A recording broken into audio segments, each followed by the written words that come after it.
Certo. A situação entre Índia e Paquistão se agravou.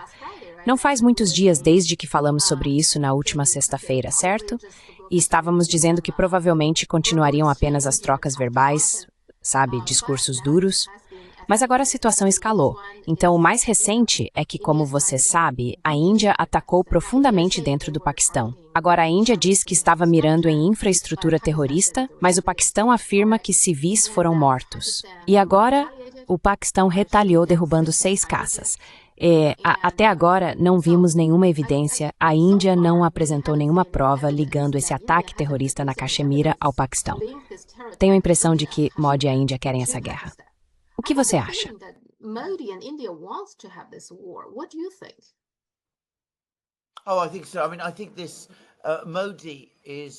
Eu acho que sim. Quero dizer, acho que Modi é um primeiro-ministro que chegou ao cargo na Índia com um programa nacionalista muito forte. E quando falo de nacionalismo, quero dizer um programa nacionalista hindu. Ele é um apoiador do que se chama Hindutva, que basicamente vê a civilização hindu como a civilização da Índia e em torno da qual o país deveria ser construído. Não acho que ele goste muito de muçulmanos, não acho que ele goste muito do Paquistão. E, sem dúvida, há uma estridência em todo esse movimento dentro da Índia, o que é preocupante.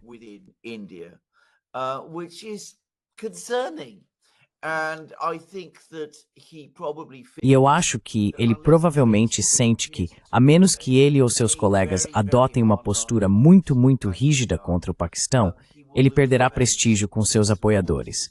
E receio que, de qualquer forma, não acho que ele realmente queira adotar uma postura moderada em relação ao Paquistão, porque acredito que ele compartilha dessa beligerância, dessas atitudes confrontadoras de seus apoiadores.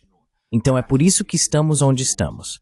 Quero dizer, sabe, não acho que ele alguma vez tenha demonstrado muita moderação.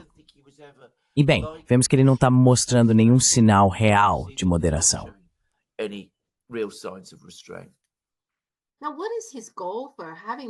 Agora, qual é o objetivo dele ao ter esse conflito com o Paquistão?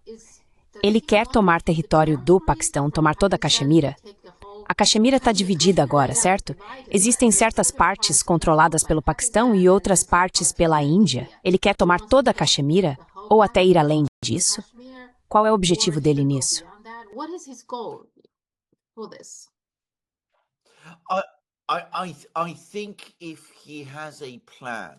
Acho que, se ele tem um plano de realmente enviar tropas terrestres além da linha de controle e tentar capturar toda a Caxemira, então ele está apostando de forma incrivelmente perigosa. O Paquistão vai resistir a isso. O Paquistão é uma potência nuclear. Acho que muitas pessoas no Paquistão que controlam a Caxemira também vão resistir. E acredito que haveria uma reação muito forte de todo o mundo muçulmano. E se o Paquistão sentir que está encurralado, receio que o perigo de usar armas nucleares se torne muito real. Então a Índia realmente tem reivindicações sobre o restante da Caxemira. Mas acho que, em primeiro lugar, seria uma batalha impossível de vencer. Quero dizer, o Paquistão não é um país tão poderoso quanto a Índia, mas ainda assim é um país poderoso. E seria uma batalha muito perigosa, porque o Paquistão possui armas nucleares.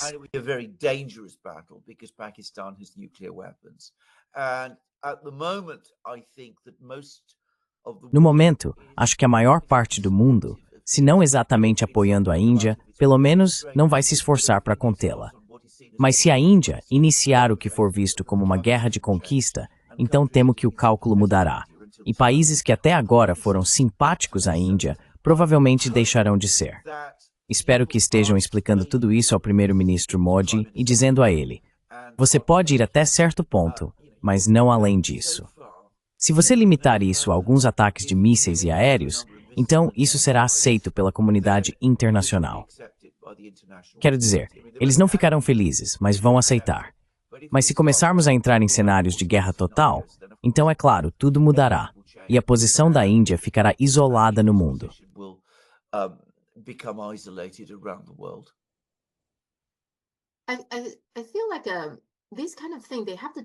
Eu sinto que com esse tipo de situação há uma tendência de escalada.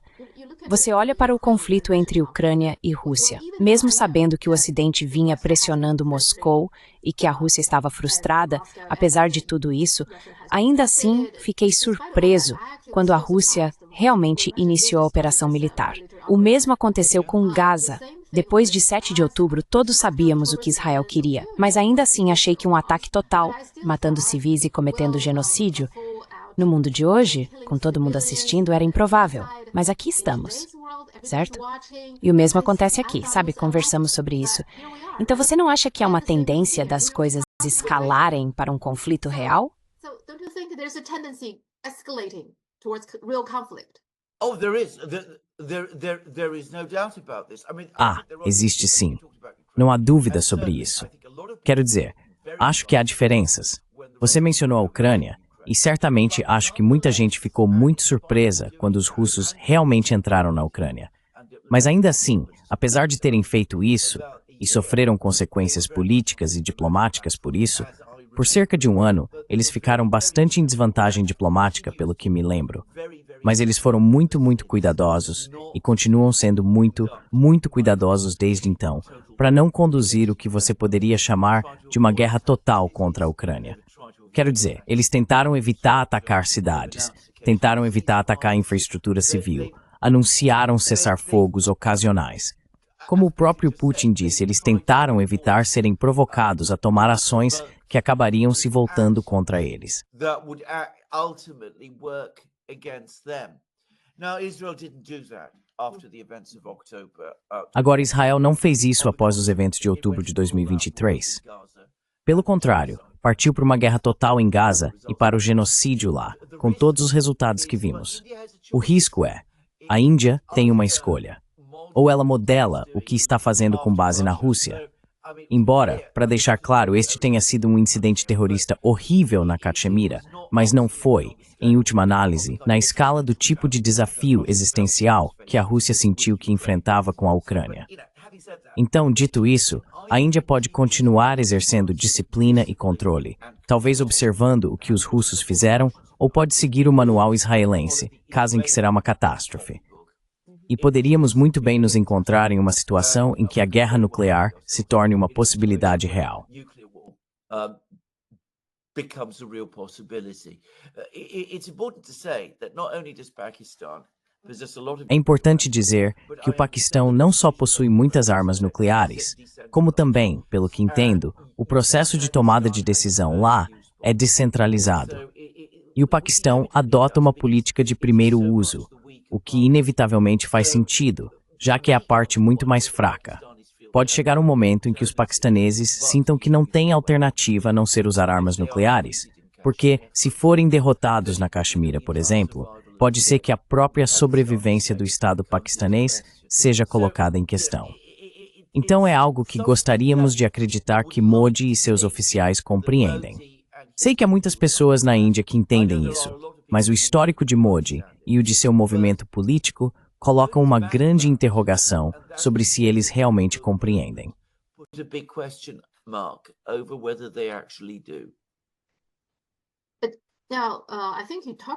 Agora, acho que você já falou sobre isso antes, que na última eleição, mesmo que Modi tenha mantido o cargo de primeiro-ministro, o partido dele saiu muito enfraquecido.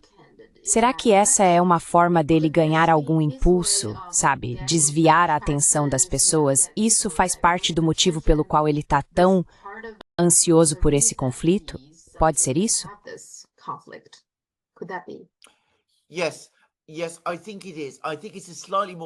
Sim, eu acho que é.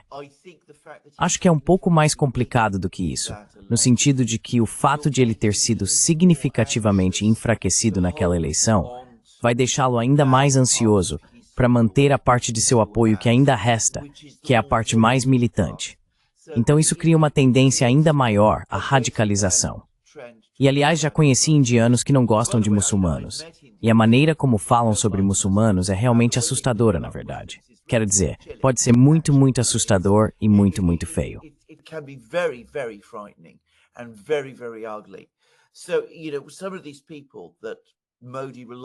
Então veja, algumas dessas pessoas das quais Modi depende têm, para ser franco, opiniões muito extremas. Não é tão diferente, por exemplo, dos colonos israelenses na Cisjordânia, em termos desse tipo de visão, digamos, extrema, quase fanática. Isso leva a adotar uma postura mais rígida, mas também, novamente, é o modo clássico de um líder em apuros tentar fortalecer seu apoio. É justamente, você sabe, começar uma guerra. Haverá uma mobilização em torno de você, porque você é o líder de guerra. Se der certo, de gênio.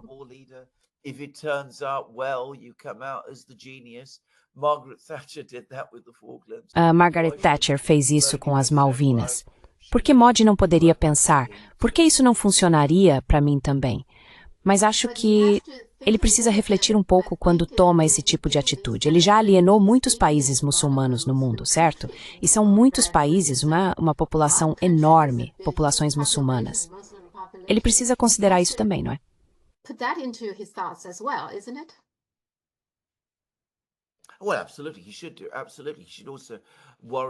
Bem, absolutamente ele deveria fazer isso. Com certeza. Ele também deveria se preocupar com como a grande comunidade muçulmana dentro da Índia vai se sentir.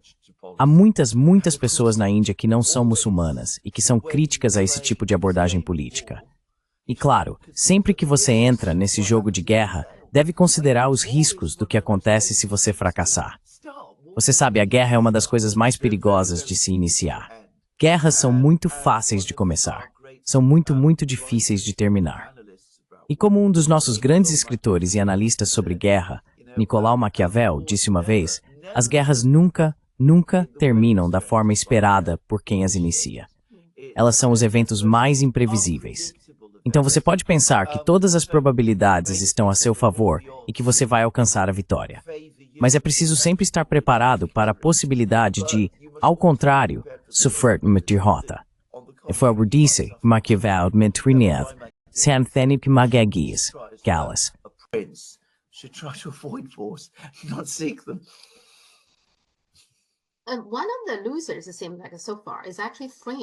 Um dos perdedores, ao que tudo indica até agora, é na verdade a França. Porque dos 6 caças abatidos pelo Paquistão, 3 deles são Rafales de fabricação francesa. A Índia gastou 9 bilhões de dólares para comprar 36 deles. E aqui estão eles abatidos pelo Paquistão. O Paquistão tem usado os J-10 de fabricação chinesa.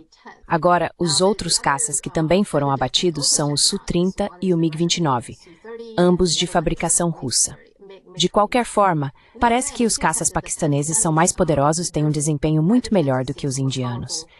Então, não surpreende que as ações da Chengdu Aircraft Industry Group tenham disparado, e isso realmente faz o Rafale francês parecer, talvez, supervalorizado.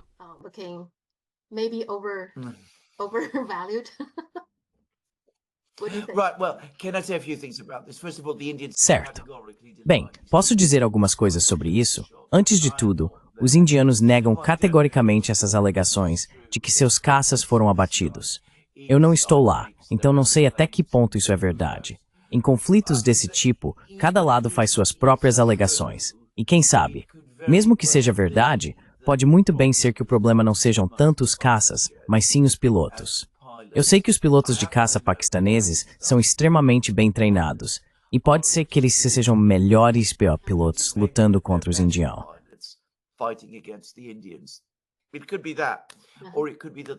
Pode ser isso, ou pode ser que as táticas que os indianos vêm usando estejam todas erradas de qualquer forma. Mas o que posso dizer sobre eles é o seguinte: ouvi muitas pessoas dizerem, e não sou especialista em tecnologia militar, que o Rafale é um caça extremamente superestimado. Ele tem sido fortemente promovido pela França como o melhor caça produzido na Europa. Fala-se muito sobre isso, mas se ele realmente está à altura dos caças mais avançados que estão começando a aparecer pelo mundo, é outra questão. Então estou perfeitamente disposto a acreditar nisso. Só não sei, de fato, quais são os fatos.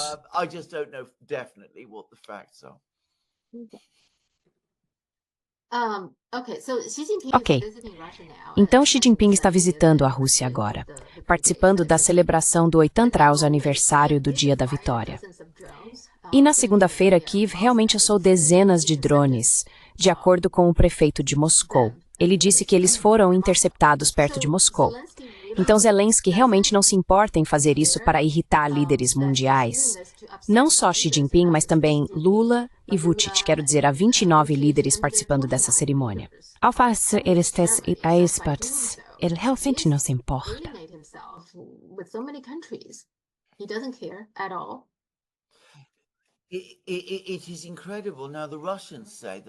É incrível. Agora, os russos dizem que na noite passada, a Ucrânia lançou 500 drones contra a Rússia, o maior ataque de drones que a Ucrânia realizou até agora. A maioria deles, a grande maioria, segundo os russos, não conseguiu passar. Houve alguns danos em alguns lugares, mas está claro que foi uma tentativa cuidadosamente planejada e preparada há muito tempo para atrapalhar a celebração dos feriados.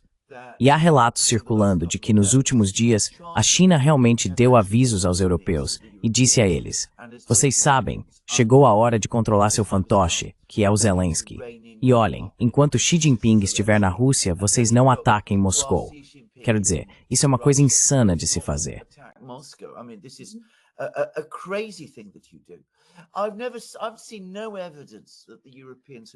Não vi nenhuma evidência de que os europeus tenham feito algo para tentar conter Zelensky. E esse é o problema. Quero dizer, acho que o próprio Zelensky tem sido tratado pelas potências ocidentais, especialmente pelos europeus, como se fosse algum tipo de, sabe, Churchill ou de Gaulle ou, não sei, alguma figura heróica. Acho que ele já sente há muito tempo que, não importa o que faça, por mais perigoso, imprudente e insano que seja, os europeus sempre estarão lá para ajudá-lo. Acho que ele tem um ódio visceral tremendo agora em relação aos russos. Ouvi dizer que ele realmente despreza os russos e despreza Putin pessoalmente. E acho que ele não consegue se conter nessa situação. Ele vê esse evento massivo sendo celebrado lá.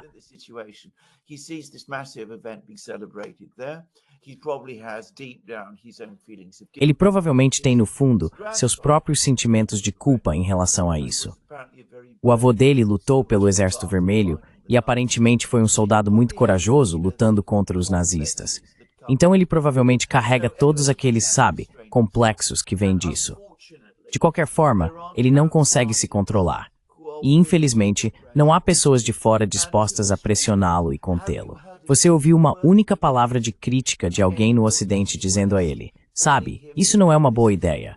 Você precisa parar de fazer isso. Não é só que não seja uma boa ideia.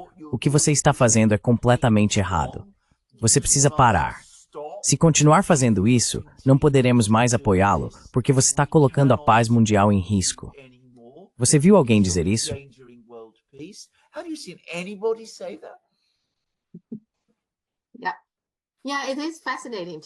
Sim, é fascinante para mim que a celebração seja sobre derrotar a Alemanha nazista, certo? E o próprio Zelensky é judeu, e a Ucrânia foi ocupada pelos nazistas. Então deveria ser uma celebração para a Ucrânia também.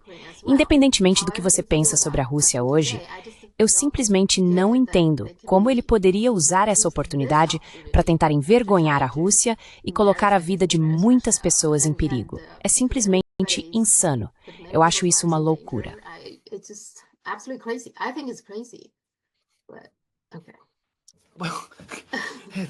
Mas tudo bem. Bom, quero dizer, você não é a única pessoa, se me permite dizer. Você pode ler a mídia russa. Aliás, os russos estão incrivelmente calmos em relação a tudo isso. Quero dizer, você ficaria surpreso com a calma deles? Mas eles estão. Mas sabe, eles vêm dizendo há anos que esse homem é um lunático. E sabe, todos dizem que ele usa drogas. O que, aliás, alguém que já trabalhou para ele e que entrou em contato comigo, não diretamente, mas por meio de um terceiro, confirmou. Mas sabe, pode não ser verdade, pode não ser verdade, pode não ser verdade. Mas para mim, basta assistir e ouvir ele, e ver o jeito que ele se comporta, para perceber o quão incrivelmente instável e imprudente ele realmente é.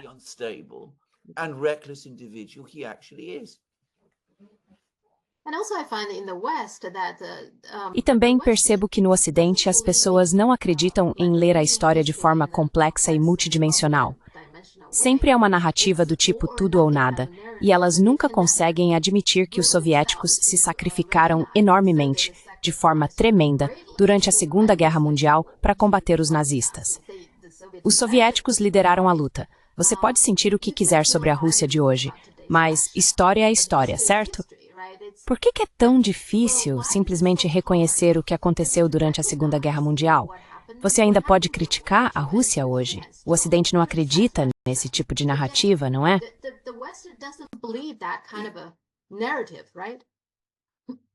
No, no. I mean, they're not just Não, não. recognizing. Quero dizer, eles estão apenas deixando de reconhecer isso. Eles estão tentando suprimir esse fato. Quero dizer, muita gente no Ocidente assume, há pesquisas de opinião sobre isso, que os russos estavam do outro lado. Não estou dizendo que isso seja a maioria das pessoas, mas há pessoas que realmente pensam assim. E há outros, infelizmente, que acham que na medida em que lutamos com os russos e contra os alemães, estávamos do lado errado, que os alemães eram melhores que os russos. Então você todo esse pensamento estranho acontecendo. Por que isso acontece? Porque o Ocidente faz isso. Porque eles mudam a história. Porque eles suprimem tanto sobre a história. E eles fazem isso de forma massiva com os russos. They do this massively with the Russians. They do this massively with China. I mean, Eles fazem isso em grande escala com a China. Quero dizer, no caso da China, quantas pessoas no Ocidente sabem o que aconteceu na China no século XIX? Quero dizer, muito, muito poucas. Bem, George Orwell colocou isso muito bem em 1984.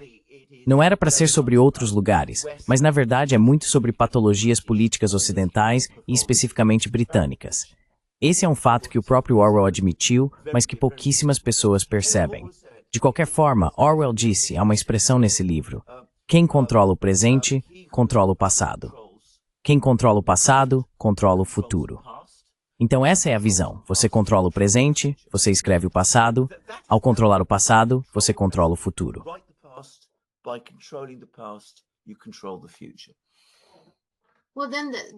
Bem, então isso significa, ok, tudo é unidimensional. Ou você é bom ou é mau e não existe nada no meio, certo? Então não há complexidade nisso, imagino. No, the West doesn't like complex. Não, o Ocidente não gosta de complexidade. Não gosta de pensar, quero dizer, de forma geral. Digo, ele acha toda a ideia de abordar as coisas. Aliás, isso torna muito, muito difícil entrar em discussões com pessoas assim, pessoas que defendem esse tipo de coisa. Porque você diz, bem, vamos analisar isso. Você fala sobre Hong Kong, por exemplo. Vamos voltar e olhar para a história de Hong Kong e tudo mais. Ah, então você está apoiando essa ditadura maligna em Pequim que está tentando reprimir o povo de Hong Kong. Não, estou tentando falar sobre a história e sobre o fato de que Hong Kong é chinesa. Então você vê como funciona. É feito assim. E claro, em termos de propaganda, é muito bem sucedido, porque a maioria das pessoas não consegue acompanhar os detalhes. Mas em termos de política, é catastrófico. In policy terms, it is catastrophic. Então, além da celebração, o que você acha que Xi Jinping e Putin vão conversar? Well, if they're going to be speaking for, if Xi Jinping... Bem, se eles vão conversar, se Xi Jinping vai ficar em Moscou por 7 dias, ele não foi lá apenas para assistir a um desfile.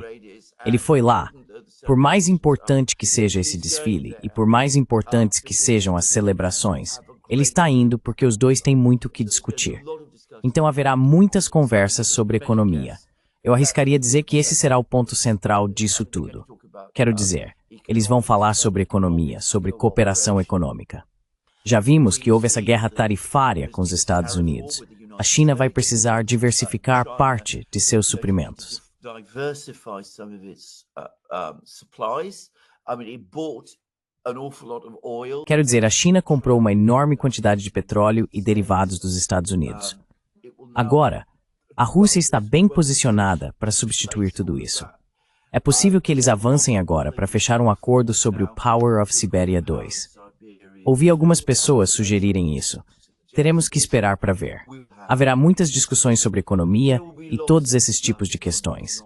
E claro, eles vão falar sobre os vários problemas e crises que existem ao redor do mundo. Eles vão coordenar posições e fazer muitas coisas desse tipo. E claro, falei sobre os tipos de coisas que a Rússia poderia oferecer à China. Mas os russos também vão querer coisas da China. But the Russians will want things from China too. Eles estão bem cientes do fato de que a China agora está liderando em IA. Eles querem desenvolver suas próprias indústrias de IA. Sem dúvida, vão oferecer aos chineses oportunidades na Rússia para desenvolver várias fábricas e talvez acessar universidades russas, caso os chineses precisem disso. Embora provavelmente não precisem, aliás. Mas de qualquer forma, esse tipo de coisa.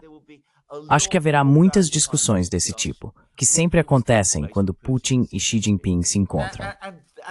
E haverá outras coisas também, coisas sobre as quais nunca saberemos, sobre cooperação militar, cooperação em inteligência, coisas sobre as quais talvez seja melhor não especular muito.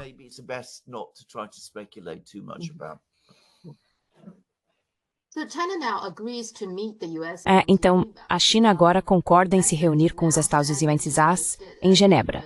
Isso já foi anunciado e o Ministério das Relações Exteriores confirmou. Mas o que você... Quero dizer, com base na declaração deles, então Bezan disse, ok, precisamos diminuir a tensão antes de avançar. Bem, eu não acho que você precise que a China diminua a tensão. Você é quem começou.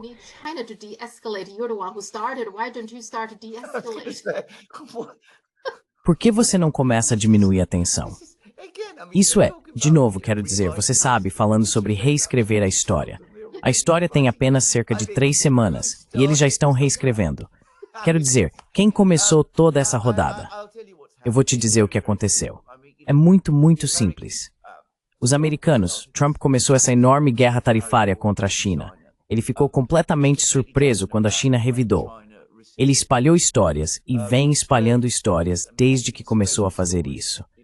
Até alguns dias atrás, ele ainda dizia que Xi Jinping estava implorando para que ele tentasse suspender essas medidas, que ele tinha tido todos esses contatos com Xi Jinping. Nada disso era verdade. Ele alegou que a China estava, você sabe, estava envolvida em negociações secretas. Não houve nenhuma negociação secreta.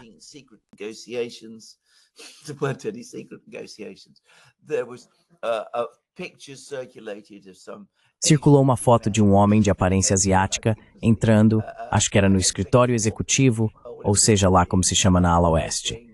E claro, não era a delegação chinesa de que falamos.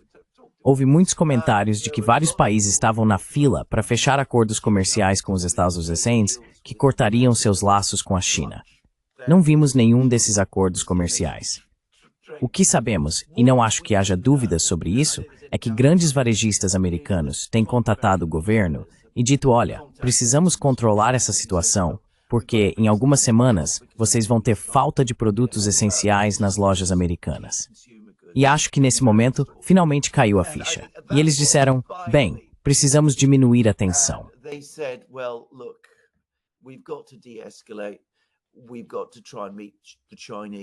Nós temos que tentar conversar com os chineses. Temos que ver o que podemos fazer. Então eles entraram em contato com os chineses, algo que anteriormente tinham dito que não fariam. Eles estavam esperando que os chineses os procurassem. Aliás, devo dizer que do lado MAGA, ainda há pessoas afirmando que foi a China que pediu essa reunião. Sabemos que foi o contrário. Na verdade, aqui não há dúvida sobre isso. Sabemos que foi o outro lado que tomou a iniciativa. Enfim, eles finalmente procuraram a China e disseram, vamos fazer essa reunião na Suíça e ver o que podemos tirar disso. E quando Besson fala em desescalada, o que se percebe é que eles estão buscando uma forma de salvar as aparências para começar a reduzir as tarifas. Então é basicamente sobre isso. Portanto, a China venceu, ou pelo menos ainda não venceu, mas está perto disso.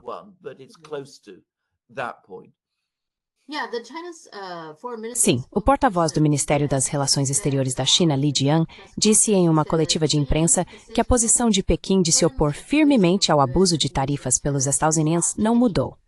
Parece que a China vai jogar duro, né? Então é isso.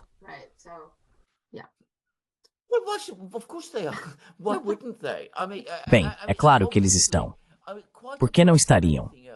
Quero dizer, obviamente, além de qualquer outra coisa, se a China não jogasse duro, em poucas semanas as tarifas aumentariam novamente.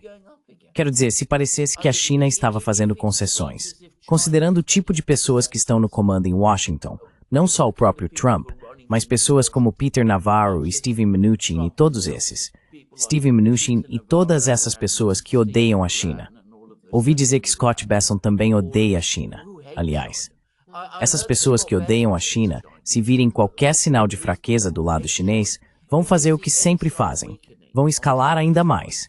Então é claro que a China vai adotar a postura mais firme possível.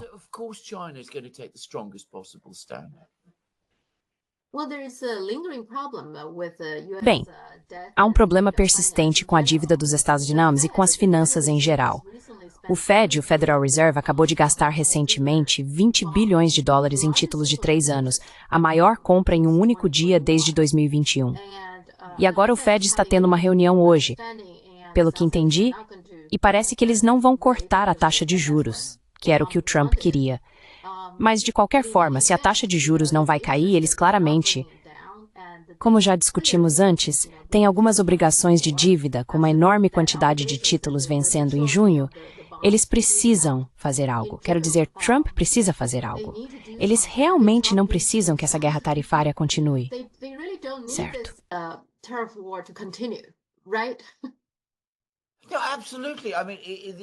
Com certeza. Quero dizer, a economia dos Estados Unidos está caminhando para um precipício. Até mesmo o pessoal do Trump consegue ver isso agora. O Fed não está em posição de cortar as taxas de juros. A China pode cortar as taxas de juros. Aliás, acabou de fazer isso. A China pode cortar as taxas porque está em uma posição sólida. Ela tem deflação, não inflação. Está em uma posição forte para cortar as taxas de juros. Os brasileiros não têm essa posição, não têm essa margem. Então, é claro que eles precisam começar a tomar essas medidas.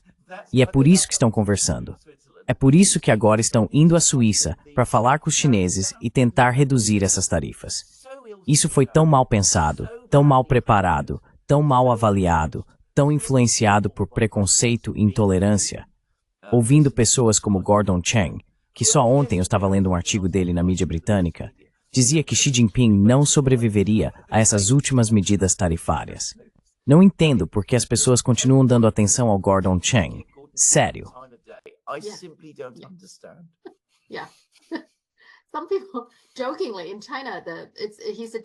Algumas pessoas brincam na China dizendo que ele é uma piada e dizem que ele deve ser um espião chinês, sabe?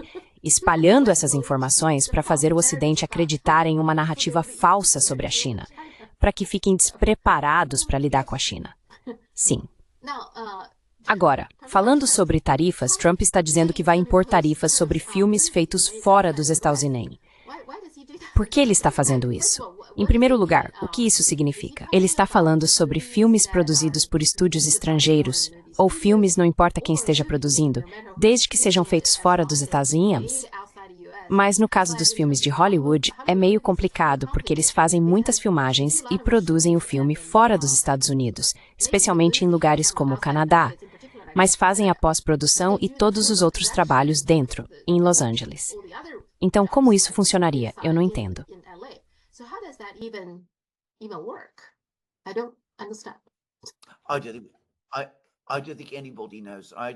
Eu acho que ninguém sabe. Na verdade, acho que nem o próprio Donald Trump sabe direito. Talvez ele nem perceba o quanto os filmes de Hollywood já não são mais feitos em Hollywood. Aliás, isso acontece pelo menos desde os anos 1960. Quero dizer, todos esses grandes épicos de Hollywood, Ben-Hur, por exemplo, foram filmados principalmente em Roma, e não em Hollywood, porque sempre foi muito mais barato e havia todo tipo de regras envolvidas. Talvez ele ache que, se impor essas tarifas e os filmes voltarem a ser feitos em Hollywood, isso vai gerar alguns empregos por lá. Quem sabe? Eu não sei.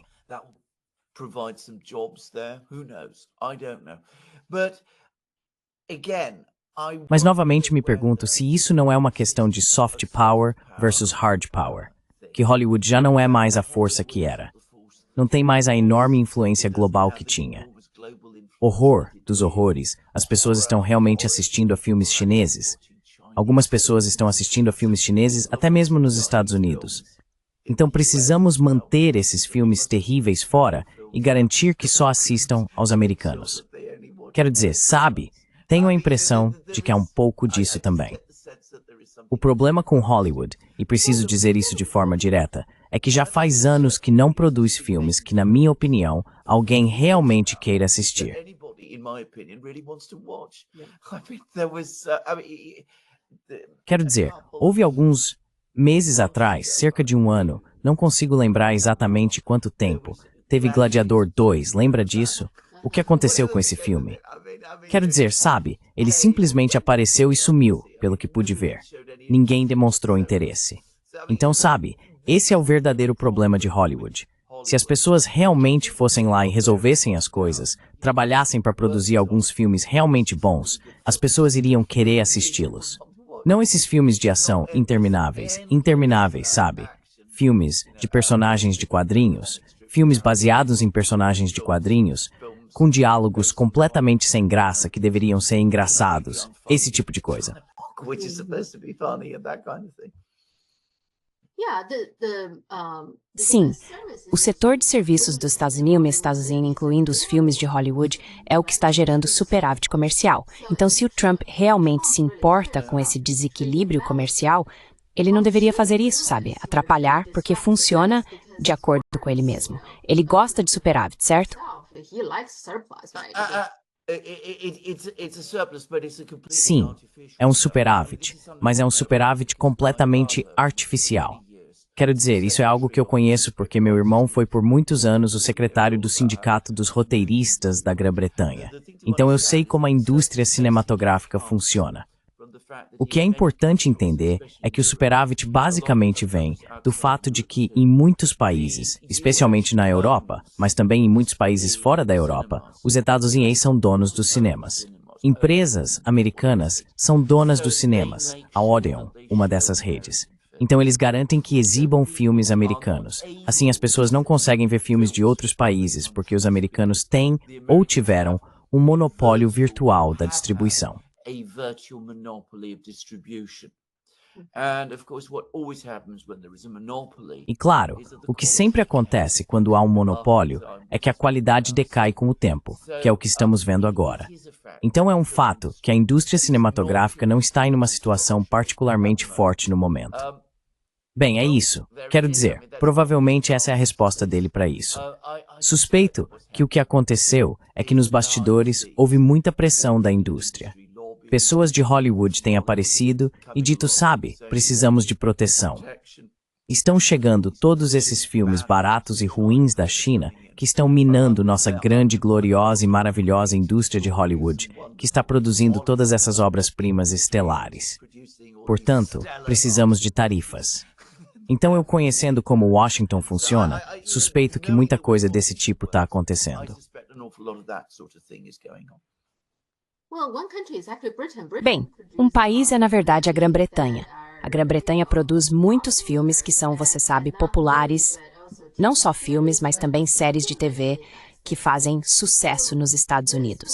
Então isso vai impactar os filmes britânicos também, certo? E aí já houve alguma reação por lá?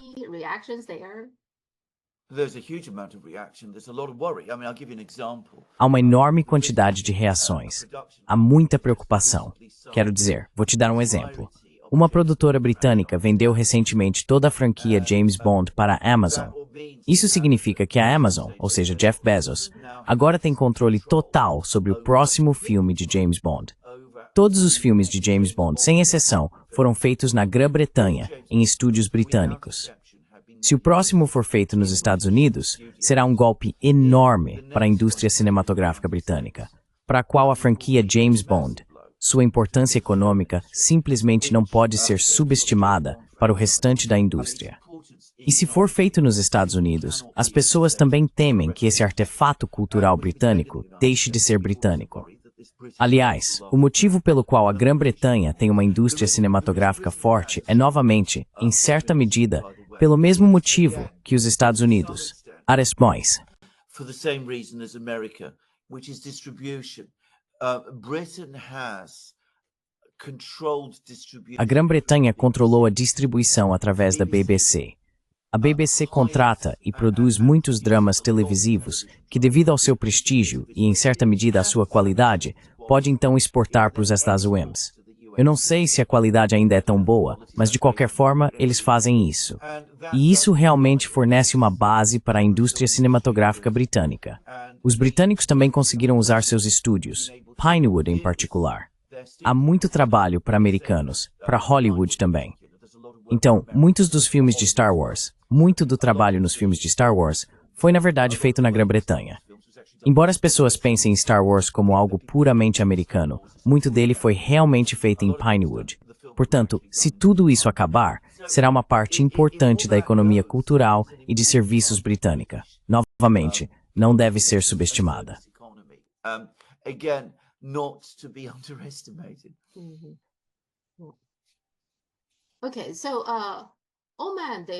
Ok, então, Oman, eles romperam o cessar-fogo entre os Estados Unidos e o Iêmen. O que é um pouco surpreendente, mas talvez não tanto, porque os Estados Unidos não estão indo muito bem no Mar Vermelho. Parece que eles estão sendo atacados o tempo todo pelos Houthis. Embora os Houthis tenham dito que continuarão suas operações contra Israel, devido à agressão de Israel em Gaza, parece que os Estados Unidos estão recuando, pelo menos por enquanto. Enquanto isso, também vimos Mike Waltz, o conselheiro de segurança nacional, então você pode dizer que ele foi promovido, mas claro, ele também foi rebaixado. Certo. Mas enfim, ele irritou o Trump, pelo que entendi, principalmente porque ele estava tentando pressionar por uma guerra total contra o Irã e também estava em contato constante com alguém em Israel e o Trump não gostou disso. Enfim, me parece que o Trump, tanto em relação aos Houthis, a área do Mar Vermelho, quanto ao Irã, quer recuar. E há algumas forças no círculo interno dele que são contra isso, né? É isso que está acontecendo agora?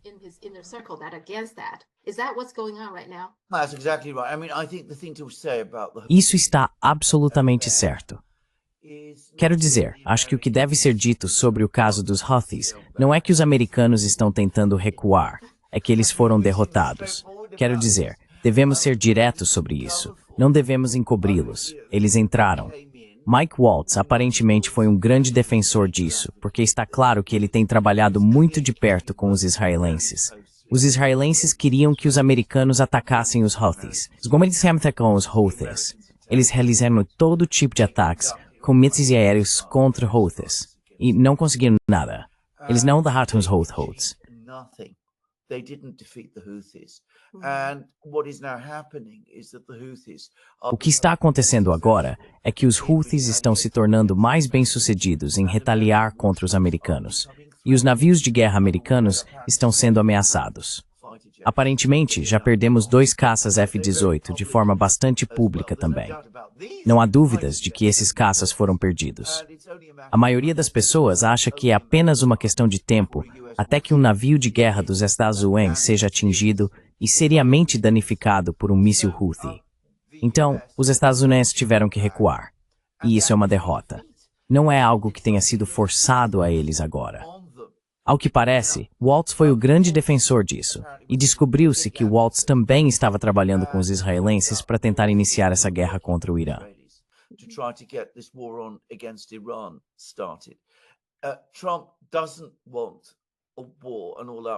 Trump não quer uma guerra total com o Irã.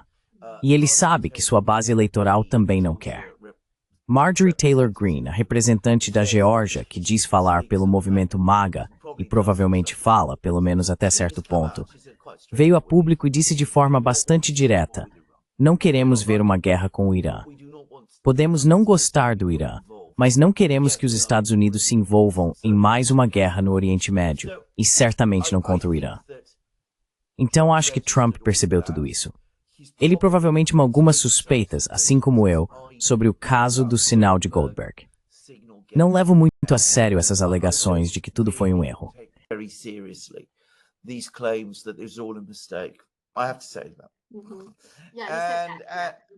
Eu tenho que dizer isso. Sim, exatamente. Então tá na hora de Waltz sair. Mas novamente, você vê que há uma fraqueza nisso, porque Waltz está trabalhando com os israelenses. Ele está tentando envolver os Estados Unidos em uma guerra contra o Irã. Ele está indo contra a política do próprio presidente a quem deveria servir. Então, você simplesmente o demite? Não. Você o nomeia embaixador na ONU. Quero dizer, isso demonstra mais uma vez que Trump está muito receoso de enfrentar essas pessoas diretamente. E eles continuam extremamente fortes dentro de sua administração. Você vê que, por um lado, ele não quer uma guerra com o Irã. Por outro, a retórica contra o Irã está aumentando. On the other, the rhetoric against Iran is escalating, and he published that tweet, or rather, E ele publicou aquele tweet, ou melhor, aquela mensagem no Truth Social, dizendo que qualquer país que fizer negócios com o Irã não fará mais negócios com os Estados Unidos, e que o Irã deve abandonar todo o seu programa nuclear. Não apenas as partes que poderiam resultar em uma arma nuclear, mas até mesmo as partes legítimas, que fazem parte de sua economia civil, ou de seu sistema de saúde, ou qualquer outra coisa. Pelo visto, deve acabar com tudo isso, algo com o qual os iranianos nunca vão concordar. Então, mesmo que ele claramente não queira uma guerra, não está fazendo o suficiente para impedir essa possibilidade. Portanto, não dá para ficar muito animado com isso.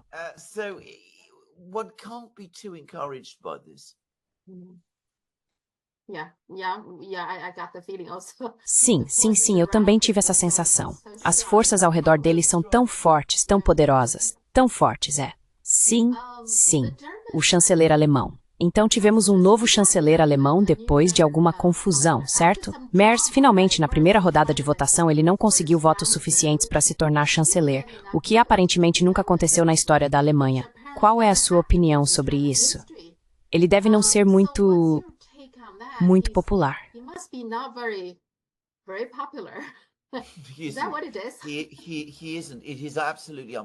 É isso mesmo? Não é. É absolutamente sem precedentes. A coalizão que ele tem, que é o próprio partido dele, a CDU, o partido irmão da CDU, que é a CSU, e os social-democratas, controlam, em teoria, 328 votos no parlamento alemão. Na primeira rodada para nomear Merz, eles conseguiram apenas 310 votos. Então, 18 deputados da coalizão ou se abstiveram, ou no caso de 5, votaram contra Merz. Quero dizer, sabemos que isso aconteceu porque a oposição tem 302. E os votos contra Merz foram 307. Então tá claro que ele tem muitos opositores e inimigos dentro da própria coalizão. Agora você sabe, eles fizeram a segunda votação. As pessoas foram alinhadas.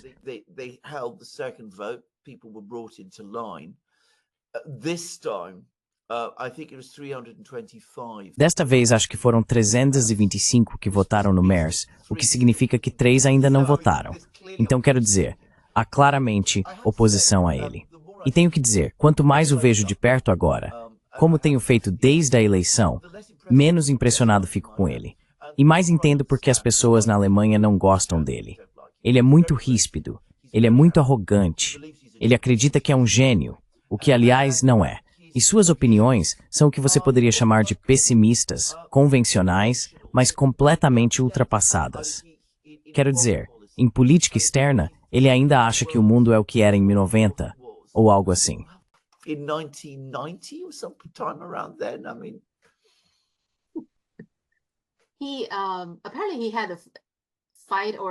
Aparentemente, ele teve uma briga ou algum tipo de disputa de poder com Angela Merkel em 2002. Então parece que dentro da CDU existem pelo menos 2 facções. Uma é a facção da Angela Merkel e a outra é a dele. Depois dessa briga, ele saiu da política por vários anos e trabalhou em um escritório de advocacia, mas também foi, em determinado momento, membro do conselho da BlackRock. Com esse tipo de histórico, podemos praticamente imaginar que tipo de pessoa ele é. Mas, sabe, o problema maior é para onde a Alemanha vai a partir daqui, porque foi a Angela Merkel quem convenceu o Putin a construir o Nord Stream 2. Então, tenho a impressão de que Angela Merkel e sua facção dentro da CDU são mais independentes, pensando mais a partir da perspectiva da Alemanha. Enquanto aparentemente esse Merz, para muitos alemães, é visto como muito pró-americano, muito próximo dos Estados Unidos. Essa é a sua interpretação?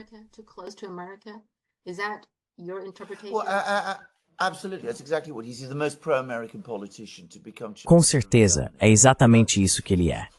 Ele é o político mais pró-americano a se tornar chanceler da Alemanha desde os anos 1950, quero dizer, desde Adenauer nos anos 1950. O mais pró-americano, o mais anti-Rússia, o mais anti-China também, aliás. Mas claro, ele imagina uma América pré-Trump, então aí ele já está meio instável também. Mas você está absolutamente certo. E outra coisa a dizer é que, claro, a BlackRock tem uma reputação particularmente ruim na Alemanha.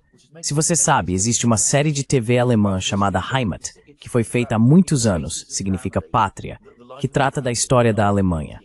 Ela acompanha a vida de uma família de 1918 até cerca de 1990, mais ou menos. Enfim, foi feita há muitos anos, mas há uma sequência em que um dos membros da família acaba. Seu negócio fracassa porque ele confia numa empresa financeira americana muito, muito sinistra, que obviamente é a BlackRock.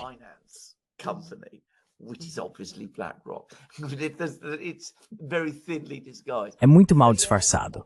Então sim, é uma série de TV popular na Alemanha. Isso te dá uma ideia do que os alemães pensam sobre a BlackRock como um todo. E aqui está o Merz, que é associado a ela. Ele agora é o chanceler da Alemanha. E de fato, na medida em que ele tem um programa econômico para a Alemanha, é o tipo de programa que você esperaria que alguém que trabalhou na BlackRock elaborasse.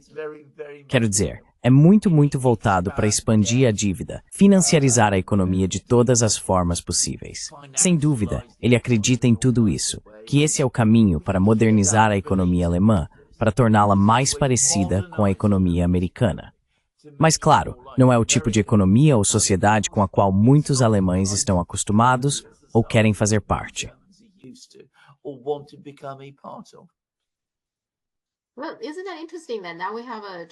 Bem, não é interessante que agora temos um chanceler alemão que costumava trabalhar para a BlackRock? E também temos o primeiro-ministro canadense que trabalhou para o Banco da Inglaterra, mas o Mark Carney também trabalhou para o Goldman Sachs. Então esses banqueiros estão ficando cada vez mais influentes. Quero dizer, os banqueiros costumavam ficar nos bastidores, certo? Eles sempre foram muito influentes, mas estavam nos bastidores. Mas agora, eles avançaram para setor de chefes de Estado.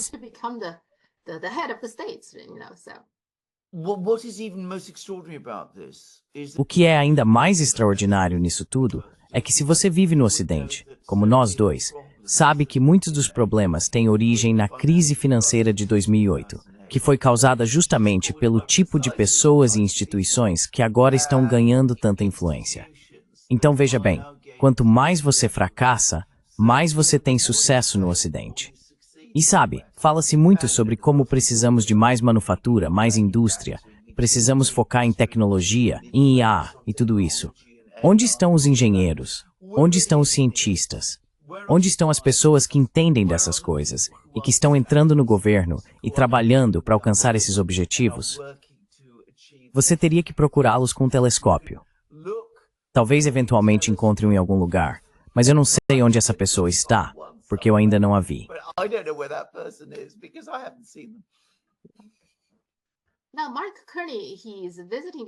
Agora, Mark Carney está visitando os Estados Unidos. Você sente, eu tive a impressão de que não está sendo uma visita muito produtiva. Houve momentos que foram quase um pouco tensos, porque ele falou sobre o Trump ainda comentar sobre o 50º Estado, e a resposta dele foi que, como incorporador imobiliário, ele deveria saber que alguns lugares simplesmente não estão à venda. E então a resposta do Trump foi, nunca diga nunca. Então, até esses momentos um pouco tensos, qual é a sua opinião sobre a visita dele aos Estados Unidos?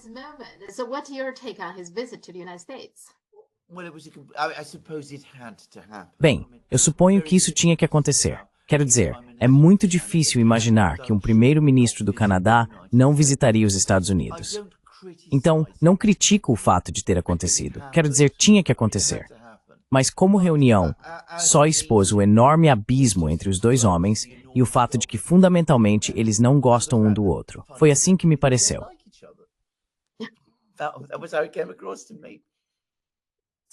Então é uma visita de cortesia, certo? Não é uma visita de verdade. Ok, não tem nada, não tem substância nisso. Quero dizer, a reunião entre Putin e Xi, que está prestes a acontecer, vai ter muito conteúdo. Já a visita de Carney e Trump não vai ter nenhum conteúdo real. Nenhuma reunião entre líderes ocidentais tem o tipo de substância que uma reunião entre Putin e Xi teria. Você não vai ver líderes ocidentais sentados com seus especialistas, um de frente para o outro, passando o dia inteiro em discussões detalhadas, debatendo vários problemas, resolvendo-os, avançando em todas as questões técnicas, consultando diferentes empresas, elaborando planos, discutindo questões alfandegárias. Você nunca vai ver nada assim entre líderes do Ocidente. faz muito, muito tempo que eu mesmo não vejo nada parecido entre os líderes ocidentais.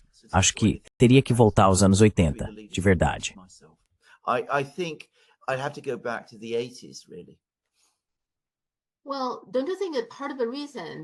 Bem, você não acha que parte do motivo pelo qual eles não têm esse tipo de cooperação aprofundada, sabe, de trabalharem juntos, é que eles não sabem o que fazer? Quero dizer, olhe para o Trump. Ele fala tanto sobre trazer empregos de volta para os Estados Unidos. Parece que todo o propósito dessa guerra tarifária é esse. E ainda assim, o Tim Cook disse recentemente que está planejando fabricar todos os iPhones na Índia em vez da China. Bem, isso não é trazer empregos de volta para os Estados Unidos. Então, o que exatamente está acontecendo aqui? Certo. E o Trump não parece saber o que fazer. Ele fica tipo, ok, então pensou, ok, devemos continuar com essa guerra tarifária, mesmo sendo uma má ideia, todo mundo já disse isso para ele. Agora ele vai colocar tarifas em todos os filmes feitos fora dos Estados Unidos. Eu simplesmente não acho que ele tem um objetivo claro do que exatamente está tentando alcançar.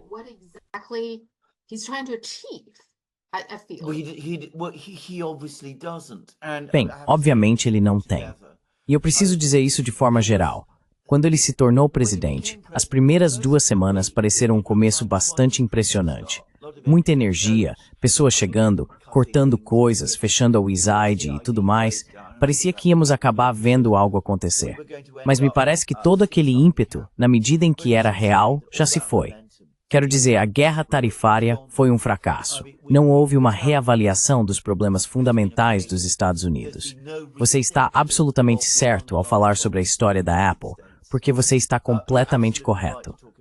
Como isso beneficia a América, os empregos americanos, ter iPhones fabricados na Índia em vez da China? Isso só vai torná-los mais caros, aliás, porque, bem, não vamos entrar nesse mérito. Mas, de qualquer forma, você poderia dizer o mesmo sobre política externa.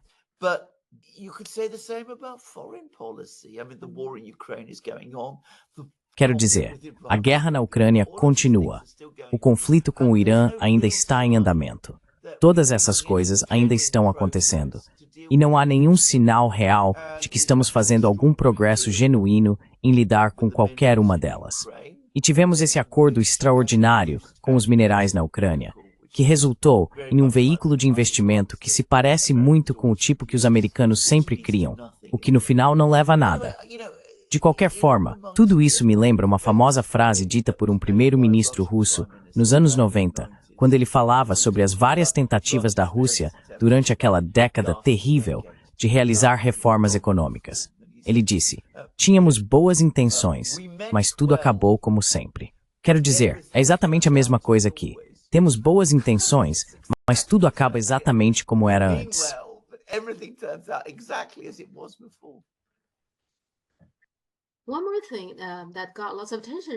Outra coisa que chamou muita atenção nos últimos dias foi Jeffrey Sachs. Durante uma de suas entrevistas, ele disse com 99% de certeza que o vírus da Covid se originou na UNC Chapel Hill, ou seja, nos Estados Unidos. Essa não é uma teoria nova, embora esteja recebendo muita atenção agora. Existe uma pessoa chamada David Martin, que fez um discurso no International COVID Summit do Parlamento Europeu em 2020. E essa também foi a conclusão dele, que a UNC Chapel Hill, o laboratório deles, estava produzindo o vírus da Covid-19. Então esse é um dos pontos. Garland Nixon, não faz muito tempo, também fez um programa sobre isso. A conclusão dele foi que Fort Detrick foi o local de onde o vírus vazou. Então parece que o vírus foi produzido, criado em Chapel Hill, na UNC Chapel Hill, mas de alguma forma vazou de Fort Detrick. Essas são teorias que você sabe, muitas pessoas na China também acreditam.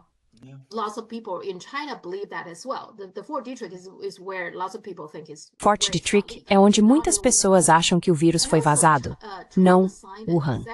Além disso, Trump assinou uma ordem executiva que restringiu pesquisas de ganho de função, o que é bom. Eu concordo com isso. Mas, na ordem executiva dele, ele mencionou a China em particular. Parece para mim que ele está tentando proibir pesquisas de ganho de função em patógenos para a China. E a China, claro, ficou muito insatisfeita com isso. A China respondeu com um livro branco, exigindo uma investigação completa. A China apontou que houve casos de Covid relatados antes do que o governo dos Estados Unidos afirma e coisas assim. Então há essa disputa sobre a origem da Covid novamente. Eu realmente acho que precisa haver algum tipo de investigação por parte de organizações autoritativas ou algo assim, para se ter um bom entendimento do que aconteceu com o vírus da Covid. Você não acha?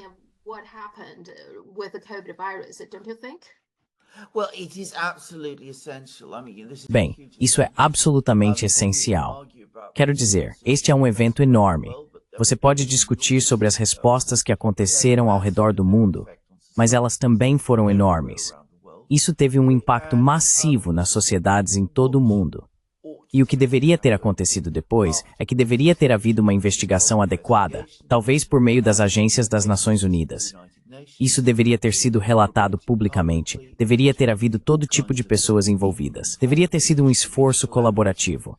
Mas o que aconteceu foi que, desde o primeiro dia, isso foi politizado e tomado pelos de sempre nos Estados Unidos, incluindo o próprio Trump.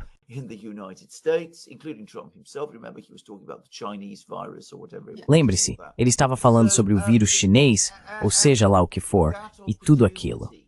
E aquela oportunidade de conduzir uma investigação foi perdida. Bem, talvez não perdida, mas adiada. E claro, quanto mais tempo passa, mais difícil fica, porque as amostras provavelmente estão sendo destruídas, a papelada provavelmente está sendo destruída, as testemunhas provavelmente estão sendo silenciadas ou subornadas ou algo assim. E você sabe, a trilha está esfriando agora. Não acho que vamos chegar ao fundo disso, lamento dizer. Acho que há pessoas muito poderosas envolvidas. Eu costumava ser uma daquelas pessoas que acreditavam na origem natural disso.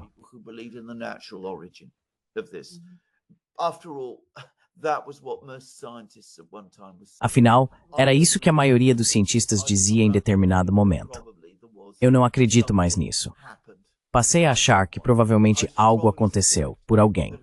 Suspeito fortemente que quem foi responsável estava nos Estados Unidos. Porque se realmente tivesse sido a China, seria de se esperar que os Estados Unidos estivessem na linha de frente pressionando por uma investigação, o que claramente não acontece. Então isso aponta para uma origem americana, conceitual, prática, e mesmo pode dizer, era costuma-se de vermos desfecho. Bem lá em 2030, mas Rice.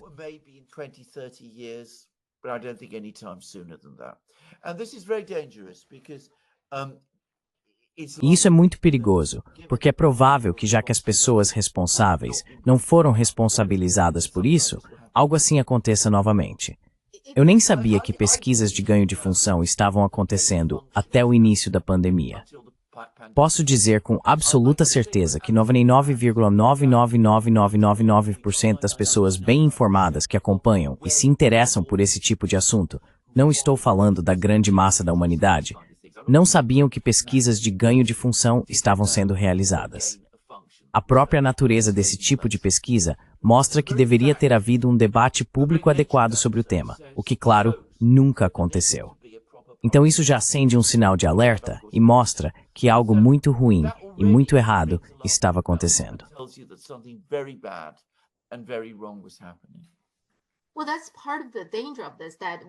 Bem, esse é parte do perigo disso, que a gente nem sabe. Mesmo que essa pesquisa de ganho de função já esteja acontecendo há muito tempo, segundo David Martin, no discurso dele no International COVID Summit do Parlamento Europeu em 2020, ele disse que isso vem sendo feito desde os anos 60. E não é só nos Estados Unidos, mas envolve também a Grã-Bretanha e alguns países europeus. Ele até disse que em 2013, quando houve um surto de SARS na China, o vírus da SARS foi produzido em laboratórios. Então isso não é novidade. Mas como você disse, a gente nem sabe o quão perigosa essa pesquisa é e sabemos muito pouco sobre ela, certo? Esse é o perigo de tudo isso e realmente precisa ser tratado, na minha opinião.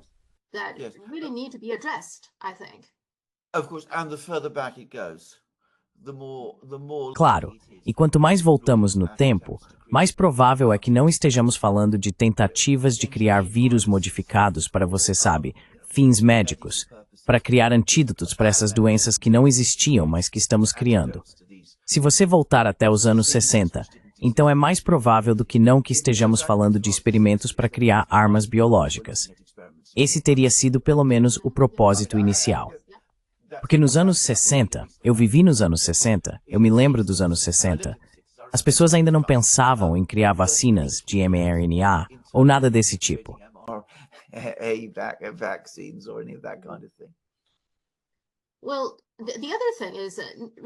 Bem, outra coisa é que, independentemente do que aconteceu, sinto que é nesses momentos que os Estados Unidos deveriam assumir a liderança e exigir algum tipo de investigação.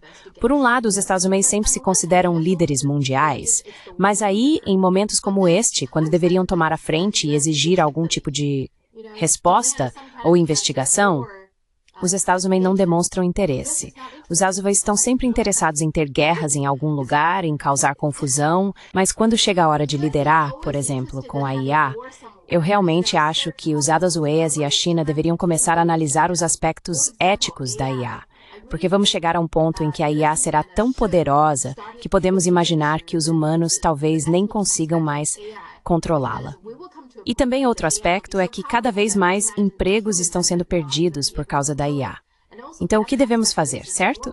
Esse tipo de discussão precisa acontecer. E China, Estados Unidos, os países de discussão, isto foi os interessados. Então, realmente, o sector realmente parece ser interessado nos países chineses. The US is like, we're not interested. Exatamente, porque como já discutimos em muitos programas, os Estados Unidos, assim como todos os países ocidentais, estão em última análise focados no poder. E a menos que você entenda isso, nada do que eles fazem faz sentido no final das contas. Então, do ponto de vista dele, se conduzir esse tipo de investigação, ou alternativamente, analisar as questões filosóficas da IA, prejudica suas perspectivas de maximizar o poder, os Estados Unidos simplesmente não querem se envolver. Aliás, sobre esse assunto, minha esposa, como você sabe, é acadêmica. Eu sei que dentro do mundo da ciência e tecnologia, na fronteira mais avançada, eles estão discutindo isso nas universidades. Dizem que a filosofia nunca foi tão importante como disciplina, justamente porque é necessário, por meio da filosofia, analisar essas questões. Qual país tem uma tradição exemplar em filosofia? Só comentando. Estamos falando sobre os exames, certo? Ao longo da história chinesa, o imperador tinha esses exames e a filosofia era uma parte importante deles. Sim. Bem, absolutamente. Quero dizer, existem escolas filosóficas que remontam a milênios, uma tradição enorme em filosofia e pensamento filosófico, baseada fortemente em ideias humanistas. Se você está interessado na natureza, taoísmo, tudo isso, com certeza você iria querer aproveitar tudo isso. Quero dizer, esse seria o momento de simplesmente dizer sim.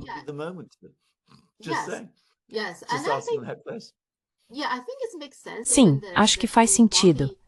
Quando o Wang chinês entrevistava candidatos, a última etapa antes dessas pessoas tentarem entrar nos mais altos níveis do governo, comandando o país, o passo final era que o Wang entrevistava a pessoa, certo?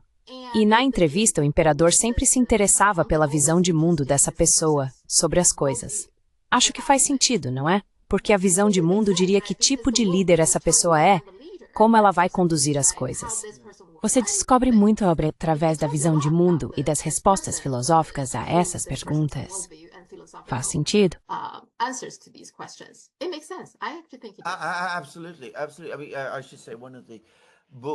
Com certeza.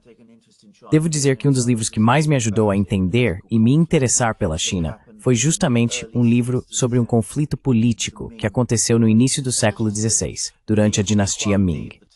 O Wang Di da época morreu sem deixar um herdeiro, então foi preciso decidir qual outro membro da dinastia o substituiria. A questão então era se o novo Wang Di honraria o Wang Di anterior como seu pai ou continuaria a honrar seu pai biológico como tal. Isso gerou uma enorme controvérsia e discussões intensas na China.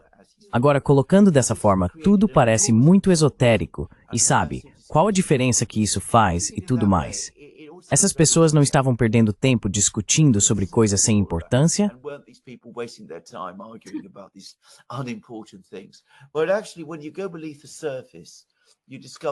Mas, na verdade, quando você vai além da superfície, descobre que toda a discussão era sobre ética, sobre virtude, sobre como, se os sentimentos deveriam ter prioridade sobre o intelecto. Todas essas enormes questões filosóficas foram debatidas e exploradas de uma forma ampla e muito interessante.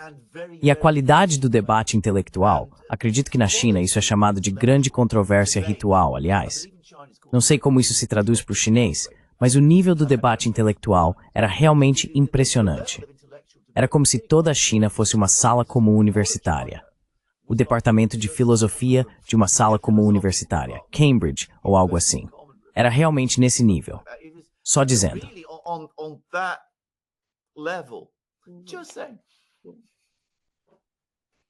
Certo. Então, vamos conversar na próxima semana. Parece que só nos últimos dias muita coisa aconteceu.